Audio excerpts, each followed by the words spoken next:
விவாஸ் இன்னைக்கு பிப்ரவரி 19 சிறகடிக்க ஆசை சீரியல் என்னாச்சுன்னு சொல்லி பார்க்கலாம்க்கு முன்னாடி சேனல் சப்ஸ்கிரைப் பண்ணாதவங்க மறக்காம சப்ஸ்கிரைப் பண்ணுங்க.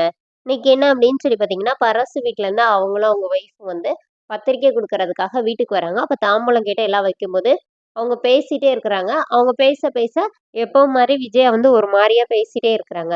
அப்போ உடனே அவர் என்ன சொல்றாருன்னா, எனக்கு பையன் இல்லை, எல்லாத்தையும் முத்து நீ தான் முன்னாடி நின்று செய்யணும்னே.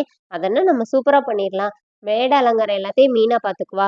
அப்புறம் டிராவல்ஸ்ல இந்த மாதிரி ட்ரிப்ஸ் அடிக்கிறதெல்லாம் என்னோட ஃப்ரெண்ட்ஸ் இருக்காங்க, நான் இருக்கிறேன், நாங்க பார்த்துக்குறோம் அப்படின்னோடனே, இப்போ பொண்ணுக்கு வந்து மேக்கப் பண்ணலன்னொடனே, அப்போ ஸ்ருதி என்ன சொல்றாங்கன்னா, ஆமா பிரைடல் மேக்கப் பண்ணணுன்னே, அது நம்ம ரோஹிணி இருக்காங்களா அப்படின்னு ஸ்ருதி சொன்னோடனே, ஆமா அவங்க பண்ணிடுவாங்கன்னொடனே, இப்போ மனோஜ் என்ன சொல்றாருன்னா, அதை அவ சொல்லணும் அப்படின்னோடனே, அப்ப சொல்லுங்க அப்படின்னோடனே, ரோஹிணி நான் பண்ணிக்கிறேன் அப்படிங்கிறாங்க. அப்புறமா ரவி என்ன சொல்றாருன்னா, நீங்க வந்து கேட்டரிங்க்கு வேற யாரையோ சொல்லிட்டீங்கன்னு சொல்லி ரவி சொன்னா, சரி முத்து சொன்னா, நான் வந்து அந்த ஸ்வீட்ஸ் எல்லாம் செய்வீங்கல்ல, அத நான் பண்ணி தரேன் அப்படின்னு ரவி சொல்லிடுறாரு. இப்போ உடனே விஜய் என்ன சொல்றாங்கன்னா, ஆக மொத்தத்துல ஒரு செலவு இல்லாம எங்க குடும்ப தயவுல நீங்க கல்யாணத்த நடத்த போறீங்க அப்படின்னு கிண்டலா சொல்றாங்க. அப்புறமா அண்ணாமலை என்ன சொல்றாருன்னா, அவனும் நம்ம குடும்பம் தான் அப்படிங்கிற மாரி சொன்னோனே, எதுனாச்சும் பார்ட்டி இருந்தா சொல்லுங்க. அம்மா சூப்பரா டான்ஸ் ஆடுவாங்க அப்படின்னு சொல்லி முத்து இது பண்றாரு. இங்க என்ன ஆகுதுன்னா, மனோஜ் போய் ஸ்டேஷன்ல போய் அவரோட கேஸ பத்தி கேக்குறாங்க. அப்போ கேட்கும்போது அவர வந்து திட்டி அனுப்பி விட்டுருக்காங்க. இங்க அந்த அருண் இருக்கார்ல டிராஃபிக் போலீஸ். அவர வந்து இன்ஸ்பெக்டர் பார்க்க வர சொல்லியிருக்கிறாரு. அவர் வந்து சொல்றாரு, "உன்ன 3 நாள் சஸ்பெண்ட் பண்ணியிருக்காங்கன்னோனே." அவர் சொல்றாரு, "யார் இதெல்லாம் பண்ணியிருப்பான்னு எனக்கு தெரியும் சார். அந்த டிரைவரா தான் இருக்கணும்னே.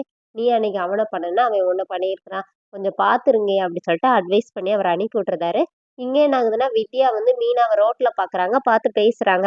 அப்போ உடனே நீங்க சொன்னீங்கல்ல, அது மாரி மொபைல் வாங்கி வச்சிருந்தேன். அதுல ஒண்ணுமே இல்லங்க. ஒரே பக்தி பாடல்களும் இந்த மாரி தான் இருந்துச்சு. அதே மாரி அவருக்கு கால் வந்ததும் ரொம்ப யாருமே பெருசா எதுவுமே பேசல அப்படின்னோடனே, இப்ப மீனா என்ன சொன்னாங்கன்னா, உங்களுக்கு பிடிச்ச 10 விஷயம், அவருக்கு பிடிச்ச 10 விஷயத்த அவர்கிட்ட கேட்டு எழுதி வாங்குங்க. 2ம் கொஞ்சம் ஈக்குவலா வந்துச்சுன்னா, உடனே ஓகே பண்ணிருங்க அப்படின்னோடனே, இதுவும் நல்ல ஐடியாவா தாங்க இருக்குன்னோனே, இப்ப மீனா போனோனே, ரோஹிணி வந்து வித்யாவ அடிக்கிறாங்க. என்னடி என்ட்ட இல்லாம அவங்க பின்னாடியே இப்ப சுத்திட்டு இருக்கனோனே, எதுவும் லவ் பண்றியா அப்படின்னோனே, அதெல்லாம் இன்னும் முடிவாகலடி, முடிவாகும்போது சொல்றேன் அப்படின்னு. இங்க என்ன ஆகுதுன்னா, சீதா வந்து அருண் வீட்டுக்கு வராங்க. அப்ப அவங்க அம்மா சாப்பிடாம இருக்காங்கன்னோனே, ஏன்னு கேட்கும்போது, இந்த மாரி அவன் வந்ததுலேருந்தே ஒரு மாரி அப்செட் ஆகி ரூம்லயே இருக்கிறாமான்னோனே, சரி நீங்க கூப்பிடுங்க நான் பேசி பார்க்குறேன் அப்படின்னு சொல்லி சீதா பேசுறாங்க. இந்த மாரி அ உங்க வேலை விஷயத்த நீங்க அங்க வெளியிலே விட்டுட்டு வரக்கூடாதா? இங்க அம்மா அம்மா பாவம்ல அப்படின்னோனே, இல்ல என்ன வந்து 3 நாள் சஸ்பெண்ட் பண்ணியிருக்காங்க. அதனால தான் அப்படின்னோனே, நீங்க என்னதான் அப்படின்னு சொல்லி வீட்ல சொன்னோனே, அப்படியே அவங்க அம்மா அப்படியே ஷாக் ஆகி நிக்கிறாங்க. அதோட என்னோட எபிசோட் எண்ட் பண்ணியிருக்காங்க. தேங்க்